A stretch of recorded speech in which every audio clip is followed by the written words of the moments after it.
నమస్తే welcome to non stop news. రాష్ట్ర మంత్రివర్గం భేటీ ముగిసింది. సీఎం కేసీఆర్ అధ్యక్షతన ప్రగతి భవన్లో కేబినెట్ భేటీ జరగనుంది. బడ్జెట్ ఆమోదించేందుకు సీఎం కేసీఆర్ అధ్యక్షతన బడ్జెట్ ప్రతిపాదనలు చర్చించి కేబినెట్ ఆమోదించింది. ఎన్నికల ముందు చివరి బడ్జెట్ కావడంతో బడ్జెట్ ఎలా ఉంటుందన్న దానిపై ఆసక్తి నెలకొంది. 2023-24 ఆర్థిక సంవత్సరానికి రాష్ట్ర వార్షిక బడ్జెట్ కు మంత్రివర్గం ఆమోదం తెలిపింది. ఎన్నికల ఏడాది బడ్జెట్ కావడంతో ప్రాధాన్యాలు, కేటాయింపులు, ప్రతిపాదనలపై చర్చించిన సీఎం కేసీఆర్ మంత్రులకు దిశానిర్దేశం చేశారు. బడ్జెట్ సమావేశాల నిర్వహణ, ప్రభుత్వం తరపున చర్చ, విపక్షాలను ధీటుగా ఎదుర్కోవడం సహా సంబంధిత అంశాలపై కేబినెట్ లో మార్గదర్శనం చేశారు. ముఖ్యమంత్రి కేసీఆర్ నాందేడ్ చారిత్రక గురుద్వారాను సందర్శించారు. ఈ సందర్భంగా సీఎం కేసీఆర్ కు సిక్కు మత గురువులు ఘన స్వాగతం పలికారు. అనంతరం గురుద్వారాలో కేసీఆర్ ప్రత్యేక ప్రార్థనలు చేశారు. అనంతరం కేసీఆర్ ను సిక్కు మత గురువులు ఆశీర్వదించారు. అనంతరం నాందేడ్లో ఏర్పాటు చేసిన బహిరంగ సభ వేదికగా కేంద్ర ప్రభుత్వంపై తీవ్ర విమర్శలు చేశారు. గురుద్వార్లో సీఎం కేసీఆర్ ప్రత్యేక ప్రార్థనలు చేశారు. దేశవ్యాప్త యూట్యూబ్, గూగుల్ కళాకారులు వేములవాడ బద్ది పోచమ్మకు బోనాలు సమర్పించారు. మహంకాళి అమ్మవారి ఆలయం నుండి శ్రీ బద్ది పోచమ్మ ఆలయానికి బోనాలను తీసుకెళ్లారు. దాదాపు 400 మంది కళాకారులు డప్పు చప్పుళ్లు, ఒగ్గుడోలు కళాకారుల శివసత్తుల ఆటపాటల మధ్య బయలుదేరి బద్ది పోచమ్మకి బోనాలు సమర్పించారు. బోనాలతో వేములవాడ పట్టణ వీధుల్లో పండగ వాతావరణం నెలకొంది. కళాకారుల ఆటపాటలతో పట్టణమంతా సందడిగా మారింది. ఈ కార్యక్రమాన్ని వీక్షించడానికి పట్టణ ప్రజలు పెద్ద ఎత్తున తరలివచ్చారు. మాఘ పౌర్ణమి సందర్భంగా భద్రాచలం రామయ్య సన్నిధిలో సీతా లక్ష్మణ సమేత శ్రీరామచంద్ర స్వామికి 1000 కలశాలతో సహస్ర కలశాభిషేకం నిర్వహించారు.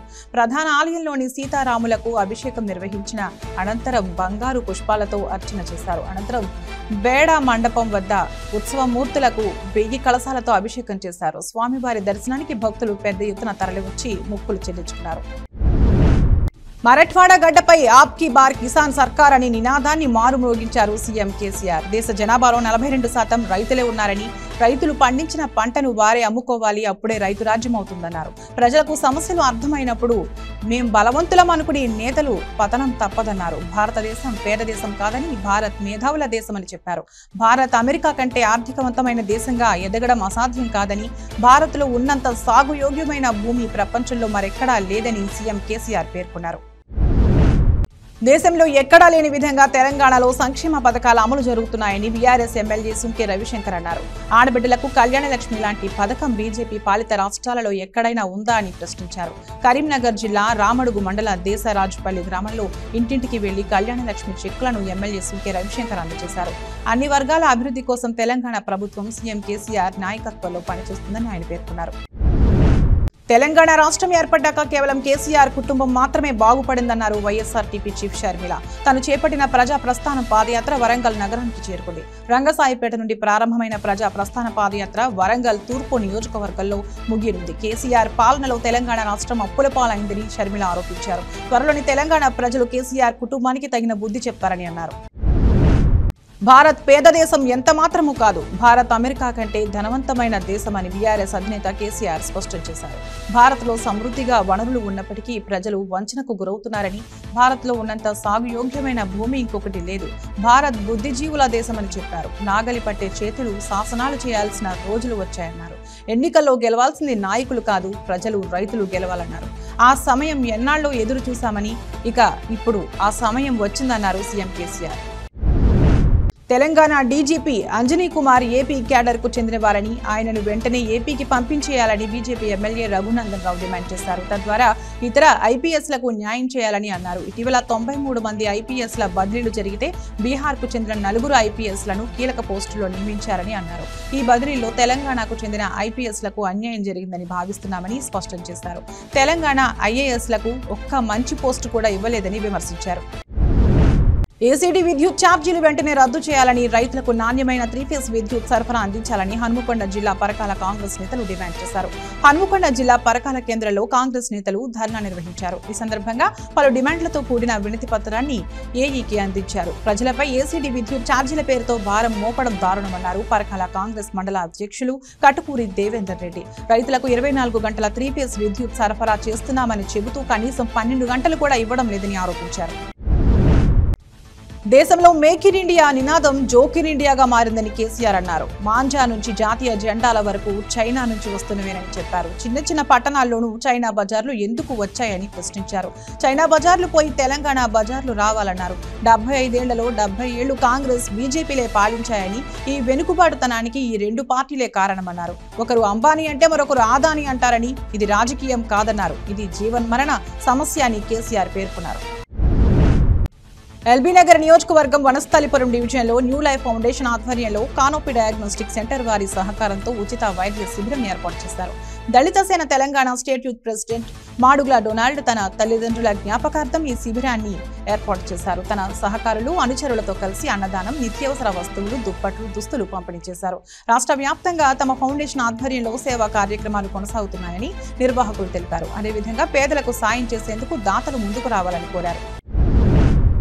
సులభంగా డబ్బు సంపాదించాలనే ఉద్దేశంతో ఉద్యోగం లేని యువత తప్పుదారి పడుతున్నారు. అదే తోవలో మత్తు పదార్థాలకు అలవాటు పడిన వారికి డ్రగ్స్ సరఫరా చేస్తూ కొందరు యువకులు మాదాపూర్ పోలీసులకు చిక్కారు. కుకట్పల్లిలోని రంగదాముని చెరువు సమీపంలో డ్రగ్స్ సరఫరాతో పాటు కొనుగోలు చేస్తున్న 5 నిందితులను పోలీసులు అదుపులోకి తీసుకున్నారు. బెంగళూరులో ప్రైవేటు ఉద్యోగం చేస్తున్న సాయి కుమార్ ఈజీ మనీకి అలవాటు పడి నైజీరియాకు చెందిన వ్యక్తి నుండి డ్రగ్స్ కొనుగోలు చేసి సప్లై చేస్తున్నాడు. విషయం తెలుసుకున్న పోలీసులు తనిఖీలు చేసి డ్రగ్స్ కొనుగోలు చేస్తున్న 5 అదుపులోకి తీసుకున్నారు. మరో నిందితుడు నదిలా అలీ అనే వ్యక్తి పరారీలో ఉన్నట్టు బాలానగర్ డీసీపీ శ్రీనివాసరావు వెల్లడించారు.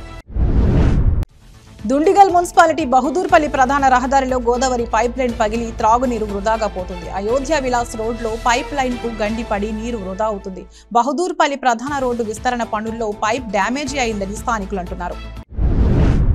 మేడ్చల్ జిల్లా కీసర పోలీస్ స్టేషన్ పరిధిలోని ఓఆర్ఆర్ పై ఘోర రోడ్డు ప్రమాదం చోటు చేసుకుంది. ఓ కారు అదుపు తప్పి డివైడర్ ను ఢీకొట్టి అటుగా వస్తున్న మరో వాహనాన్ని ఢీకొట్టింది. ఈ ప్రమాదంలో 2 అక్కడికక్కడే మృతి చెందగా మరో 8 మందికి తీవ్ర గాయాలయ్యాయి. సమాచారం అందుకున్న పోలీసులు ఘటనా స్థలానికి చేరుకుని కేసు నమోదు చేసి దర్యాప్తు చేస్తున్నారు. స్పౌస్ బదిలీలను తక్షణమే చేపట్టాలని టీచర్లు మంత్రులకు వినతిపత్రం ఇచ్చారు. మినిస్టర్ క్వార్టర్స్ లో మంత్రులను కలిసిన స్పౌస్ టీచర్స్ బదిలీలను త్వరగా ప్రారంభించాలని కోరారు.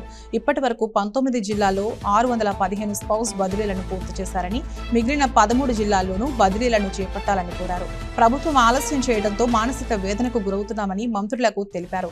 ఇంట్లో కుటుంబ సభ్యులను, పిల్లలను కూడా చూసుకోలేని దయనీయ పరిస్థితి నెలకొందని ప్రభుత్వం చొరవ తీసుకుని తక్షణమే స్పౌస్ బదిలీలు చేపట్టాలని విజ్ఞప్తి చేశారు.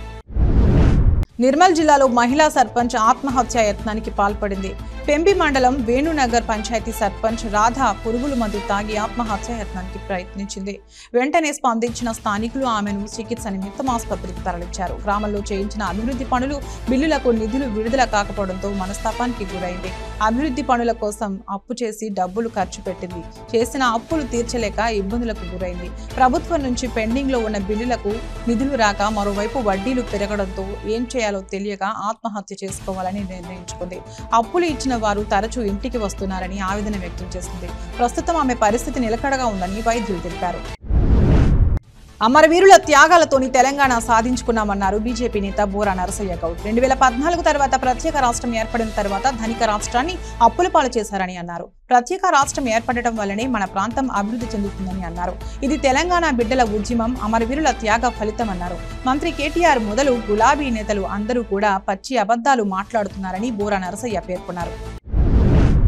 దాయాది దేశం పాకిస్తాన్ మరోసారి భారత్లో అలజడి సృష్టించేందుకు ప్రయత్నిస్తోంది. ఉగ్రవాద దాడులకు ప్లాన్ చేస్తున్నట్లు జాతీయ దర్యాప్తు సంస్థ ఎన్ఐఏ వెల్లడించింది. ప్రశాంతంగా ఉన్న హైదరాబాద్ నగరంలో ఉగ్రదాడికి పాల్పడేందుకు ప్రణాళికలు వేస్తున్నట్లు కీలక విషయాలు వెలుగులోకి వచ్చాయి. భారత్లో అలజడి సృష్టించేందుకు పాకిస్తాన్ ప్లాన్ చేస్తుంది. పాకిస్తాన్ మరోసారి భారీ బాంబు పేలుడుతో వణికిపోయింది. బలూచిస్తాన్ ప్రావిన్స్ లోని క్వెట్టాలో ఈ రోజు పేలుడు సంభవించగా పలువురు గాయపడినట్లుగా తెలుస్తుంది. ఎఫ్సి ముస్సా చెక్ పాయింట్ దగ్గర ఘటన జరిగిందని, 5గురికి పైగా గాయపడ్డారని పాకిస్తాన్ న్యూస్ సైట్ డాన్ తెలిపింది. క్షతగాత్రులను స్థానిక ప్రభుత్వ ఆసుపత్రికి తరలించినట్లు వెల్లడించింది. ఈ ఘటనకు సంబంధించి మరిన్ని వివరాలు తెలియాల్సి ఉంది. మేడ్చల్ జిల్లా బోడుప్పల్లో వక్ఫ్ బోర్డు బాధితుల ఐక్య కార్యాచరణ సమితి ఆధ్వర్యంలో నిరసన చేపట్టారు.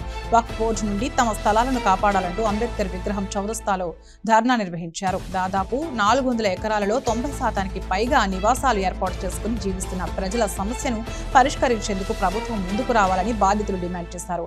ఆయా సర్వే నెంబర్లలో 4 ఏళ్లుగా ఎలాంటి రిజిస్ట్రేషన్లు జరగకపోవడంతో పేద మధ్యతరగతి ప్రజలు తీవ్ర ఇబ్బందులు పడుతున్నారని వాపోయారు. ఐక్య కార్యాచరణ సమితి ఆధ్వర్యంలో ధర్నాలు ప్రయత్నాలు చేస్తున్నా ప్రభుత్వం స్పందించడం లేదని మండిపడ్డారు.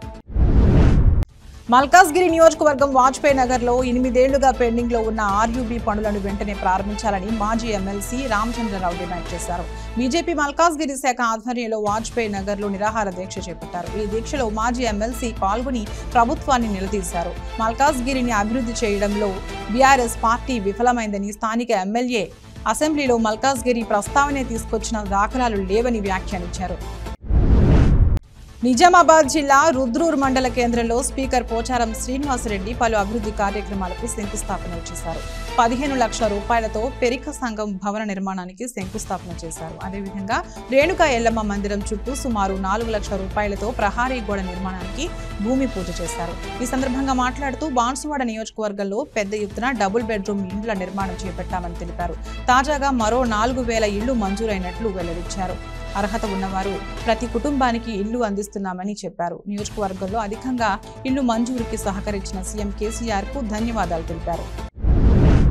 బీఆర్ఎస్ పాలనపై వ్యవసాయ రంగంపై ఛార్జ్షీట్ విడుదల చేశారు. ఏఐసీసీ కార్యక్రమాల అమలు కమిటీ చైర్మన్ ఏలేటి మహేశ్వర్ రెడ్డి. వ్యవసాయం పండుగ ఏమో కానీ దండగలా మారిందని ఆయన విమర్శించారు. రాష్ట్రంలో రైతు సమస్యలపై ఆయన గాంధీ భవన్ వేదికగా ప్రభుత్వాన్ని ప్రశ్నించారు. రైతులకు ఏ రకమైన సబ్సిడీలు లేవని, కేవలం రైతు బంధుతో దగా చేస్తున్నారని మండిపడ్డారు. రుణమాఫీ చేయక కొత్త రుణాలు పుట్టక రైతులు అవస్థలు పడుతున్నారని తెలిపారు. కౌలు రైతుల పరిస్థితి అధ్వానంగా మారిందన్నారు. గతేడాది 1000 మంది రైతులు ఆత్మహత్యలు చేసుకున్నారని చెప్పారు. దేశంలో రైతు ఆత్మహత్యల్లో తెలంగాణ 4వ స్థానంలో ఉందంటే రైతుల పరిస్థితి ఎలా ఉందో తెలుస్తోందని వ్యాఖ్యానించారు. తెలంగాణ రాష్ట్రంలో కాంగ్రెస్ పార్టీని అధికారంలోకి తీసుకువచ్చే లక్ష్యంతో టీపీసీసీ అధ్యక్షుడు రేవంత్ రెడ్డి తలపెట్టిన హద్ సే హద్ జోడో పాదయాత్ర మొదటి 2 రోజుల షెడ్యూల్ను ములుగు ఎమ్మెల్యే సీతక్క వెల్లడించారు. రేవంత్ రెడ్డి ములుగు జిల్లాలోని తాడ్వాయి మండలం మేడారం సమ్మక్క సారమ్మల సన్నిధానం నుంచి సోమవారం ప్రారంభించనున్నట్లు తెలిపారు. ఇక సీఎల్పీ నేత భట్టి విక్రమార్క, ఎంపీ ఉత్తమ్ కుమార్ రెడ్డి తదితర ముఖ్య నేతలు వేర్వేరు నియోజకవర్గాల్లో ఈ కార్యక్రమాన్ని ప్రారంభిస్తారని చెప్పారు. పాకిస్తాన్ మాజీ అధ్యక్షుడు, ఆ దేశ మిలిటరీ మాజీ అధినేత పర్వేజ్ ముషారఫ్ కన్నుమూశారు. దుబాయ్లో ఆదివారం తుది శ్వాస విడిచారని పాక్ మీడియా ఆదివారం తెలిపింది. ముషారఫ్ చాలా కాలం నుంచి అనారోగ్యంతో బాధపడుతున్నారు. కొంతకాలంగా దుబాయ్లోని ఓ ప్రముఖ ఆసుపత్రిలో చికిత్స పొందుతున్నారు. ఈ క్రమంలో ఆదివారం తుది శ్వాస విడిచినట్లు పలు వార్తా సంస్థలు పేర్కొన్నాయి. ముషారఫ్ వయసు 79 ఏళ్లు. ముషారఫ్ 1943 ఆగస్టు 11న జన్మించారు. కరాచీలోని సెయింట్ ప్యాట్రిక్స్ లో ప్రాథమిక విద్యాభ్యాసం చేశారు. ముమ్మాటికి తమది కుటుంబ పాలనేనని, రాష్ట్రంలోని 4 కోట్ల మంది తమ కుటుంబ సభ్యులేనని అసెంబ్లీలో మంత్రి కేటీఆర్ చేసిన కామెంట్స్ పై బహుజన పార్టీ రాష్ట్ర అధ్యక్షుడు ఆర్ఎస్ ప్రవీణ్ కుమార్ స్పందించారు. మొత్తం తెలంగాణ మీ కుటుంబమా? బాగానే చెప్పారంటూ సెటైరికల్ గా ట్వీట్ చేశారు. మరి అదే నిజమైతే మరి ఆస్తులు, ఫామ్ హౌస్లు, సౌత్ గ్రూప్ లాంటి బినామీలు, 100 కోట్లు, కాంట్రాక్టులు, హెలికాప్టర్లు, మెడికల్ కాలేజీలు, ఫారిన్ టూర్లు అన్ని కేవలం మీ కుటుంబీకులకే ఉన్నాయని కౌంటరించారు. మిగతా తెలంగాణ కుటుంబీకులకు ఎందుకు లేవు అని ఆయన ప్రశ్నించారు. రాష్ట్రంలో బీజేపీ ప్రభుత్వం అధికారంలోకి రావాలంటే గ్రామ స్థాయి నుంచి నియోజకవర్గ స్థాయిలో అందరూ కలిసి పనిచేయాలని బీజేపీ జాతీయ కార్యవర్గ సభ్యులు వివేక్ వెంకటస్వామి సూచించారు. కలిసికట్టుగా పనిచేసి రాష్ట్రంలో జరుగుతున్న అవినీతిని ప్రజల్లోకి తీసుకెళ్లాలని సూచించారు. కేంద్ర ప్రభుత్వం నుంచి ప్రజలకు ఇస్తున్న సంక్షేమ ఫలాలను ప్రజలకు తెలియజేయాలని, పార్టీని బలోపేతం చేసే దిశగా అందరూ కృషి చేయాలని పిలుపునిచ్చారు. అగ్నిపథ్కు ఎంపికైన బాసర మండలానికి చెందిన 3 యువకులను బీజేపీ సీనియర్ నాయకులు పవర్ రామారావు పటేల్ ఘనంగా సన్మానించారు. దేశం కోసం రాత్రింబవళ్లు పీఎం మోడీ పనిచేస్తున్నారని, ఆయన్ని ఆదర్శంగా తీసుకుని నేటి యువత ముందుకు వెళ్లాలని సూచించారు. తిరుమల శ్రీవారిని ఏపీ ప్రభుత్వ సలహాదారుడు సజ్జల రామకృష్ణారెడ్డి, ప్రభుత్వ whip Devireddy, deputy CM Narayanaswamy దర్శించుకున్నారు. ఉదయం వీఐపీ విరామ సమయంలో స్వామివారిని దర్శించుకుని మొక్కులు చెల్లించుకున్నారు. అయితే వీరికి స్వాగతం పలికిన ఆలయ అధికారులు స్వామివారి దర్శనం ఏర్పాటు పూర్తి చేసి పట్టు వస్త్రాలతో సత్కరించారు. ఆదిలాబాద్ జిల్లాలోని బేల మండలంలోని బాది గ్రామంలో గ్రామస్తులు జింకను కాపాడారు. బంజారా దొడ్డి నుంచి తప్పించుకోవడానికి పలుమార్లు ప్రయత్నించిన జింక గాయాల పాలైంది. దీంతో జింకను పట్టుకున్న స్థానికులు అటవీ శాఖ సిబ్బందికి అప్పగించారు. వారు వెంటనే చికిత్స కోసం అటవీ కార్యాలయానికి తరలించారు. నిజామాబాద్ జిల్లా ఎడపల్లి మండల కేంద్రంలోని శ్రీ లక్ష్మీ నరసింహస్వామి ఆలయంలో బ్రహ్మోత్సవాలు ఘనంగా జరుగుతున్నాయి. బ్రహ్మోత్సవాల్లో భాగంగా స్వామివారి కళ్యాణోత్సవాలు కన్నుల పండుగగా నిర్వహిస్తున్నారు. వేద పండితులు వేద మంత్రాల మధ్య వివాహ మహోత్సవం ఘనంగా నిర్వహించారు. అనంతరం శ్రీ లక్ష్మీ నరసింహస్వామి వారికి మహిళలు ఒడిబియ్యం పోశారు. ఆ తర్వాత లక్ష్మీ నరసింహస్వామి వారి పల్లకి సేవ నిర్వహించారు. కామారెడ్డి జిల్లా పిట్ల మండల కేంద్రంలో అయ్యప్ప ఆలయంలో 9వ వార్షికోత్సవ వేడుకలు ఘనంగా నిర్వహించారు. వార్షికోత్సవాల్లో భాగంగా ఆలయంలోని విగ్రహాలకు ప్రత్యేక పూజలు చేశారు. ఈ కార్యక్రమంలో మాజీ మార్కెట్ కమిటీ చైర్మన్ కృష్ణారెడ్డి, దొరా సతీష్ సమేతంగా పూజలు నిర్వహించి మహా అన్నదాన కార్యక్రమం చేపట్టారు. ఈ కార్యక్రమంలో గురుస్వాములు, ఆలయ కమిటీ సిబ్బంది తదితరులు పాల్గొన్నారు. సెక్రటరీలను 3 టీంలుగా ఏర్పాటు చేసి ప్రతి గ్రామ పంచాయతీలో 100% ఇంటి పన్ను వసూలు చేయాలని ధ్యేయంతో పనిచేయాలని కార్యదర్శులకు ఎంపీడీఓ లక్ష్మీప్రసాద్ సూచించారు. నిజామాబాద్ జిల్లా సిరికొండ మండలంలో ఏర్పాటు చేసిన సమావేశంలో అధికారులకు దిశానిర్దేశం చేశారు. ఈ కార్యక్రమంలో సర్పంచ్ మల్లేష్, స్థానిక అధికారులు తదితరులు పాల్గొన్నారు. నిజామాబాద్ జిల్లా సిరికొండ మండలంలోని పలు గ్రామాల్లో పశుసంవర్ధక శాఖ ఆధ్వర్యంలో టీకాల కార్యక్రమం చేపట్టారు. వైద్యాధికారి బాబురావు, సర్పంచ్ ఎన్ఎం రాజారెడ్డి ఆధ్వర్యంలో అడదూడలు, లేగదూడలకు 3 నెలల నుంచి 9 నెలల పశువులకు టీకాలు వేశారు. గర్భకోశ వ్యాధులు సోకిన పశువులకు ఉచితంగా చికిత్సతో పాటు మందులు అందజేశారు. ఈ అవకాశాన్ని పాడి రైతులు సద్వినియోగం చేసుకోవాలని పశు వైద్యాధికారి కోరారు. నిజామాబాద్ జిల్లా రెంజల్ మండలంలోని నీల గ్రామ శివారులో గుర్తు తెలియని మృతదేహం లభ్యం కలకలం రేపింది. గ్రామ శివారులోని వాగులో గుర్తు తెలియని మృతదేహాన్ని గుర్తించిన స్థానికులు పోలీసులకు సమాచారం ఇచ్చారు. సమాచారంతో ఘటనా స్థలానికి చేరుకున్న పోలీసులు కేసు నమోదు చేసుకుని దర్యాప్తు చేస్తున్నారు. మేడ్చల్ జిల్లా కీసర ఔటర్ రింగ్ రోడ్డుపై ఘోర రోడ్డు ప్రమాదం జరిగింది. ఘటనలో 2 మృతి చెందగా మరో 8 మందికి తీవ్ర గాయాలయ్యాయి. ఓఆర్ఆర్ సర్కిల్ సమీపంలో ఘట్కేసర్ నుంచి వస్తున్న బెంచ్ కార్ అదుపు తప్పి డివైడర్ ను ఢీకొట్టి ఎదురుగా మీర్పేట్ నుంచి వస్తున్న టాటా విస్టాను ఢీకొట్టింది. ఈ ప్రమాదంలో 2 అక్కడికక్కడే మృతి చెందగా మరో 8 మందికి తీవ్ర గాయాలయ్యాయి. సమాచారం అందుకున్న పోలీసులు ఘటనా స్థలానికి చేరుకుని కేసు నమోదు చేసి దర్యాప్తు చేస్తున్నారు. మృతుల వివరాలు ఇంకా తెలియాల్సి ఉంది. తమ గగనతలంపై ఎగురుతున్న నిఘా బెలూన్ను అమెరికా కూల్చివేసింది. ఉత్తర అమెరికాలోని మోంటానా రాష్ట్రంలో ఉన్న సున్నిత స్థావరాల గగనతలంపై నిఘా బెలూన్ను గుర్తించినట్లు పెంటగాన్ వర్గాలు వెల్లడించిన విషయం తెలిసిందే. దీంతో ఇరు దేశాల మధ్య ఉద్రిక్త పరిస్థితులకు దారితీసింది. అది అణుస్థావరం వద్ద బెలూన్ సంచరించడంతో అమెరికా తీవ్రంగా పరిగణించింది. దీంతో చైనా నిఘా బెలూన్ అధ్యక్షుడు బైడెన్ ఆదేశాల మేరకు దేశ తూర్పు తీరంలో కూల్చివేసినట్లు పెంటగాన్ ప్రకటించింది. ఉత్తర అమెరికాలోని సున్నిత సైనిక ప్రదేశాలపై అది గూఢచర్యం చేస్తుందని పేర్కొంది. అధ్యక్షుడు బైడెన్ జాతీయ భద్రతా బృందం ఎల్లప్పుడూ అమెరికా ప్రజల భద్రతకు తొలి ప్రాధాన్యం ఇస్తుందని రక్షణ శాఖ మంత్రి లాయిడ్ ఆస్టిన్ అన్నారు. తమ సార్వభౌమాధికారాన్ని చైనా ఉల్లంఘించడాన్ని సమర్థవంతంగా ప్రతిస్పందించామన్నారు. కాగా లాటిన్ అమెరికా గగనతలం మీదుగా ప్రయాణిస్తున్న మరో నిఘా బెలూన్ను పెంటగాన్ గుర్తించింది.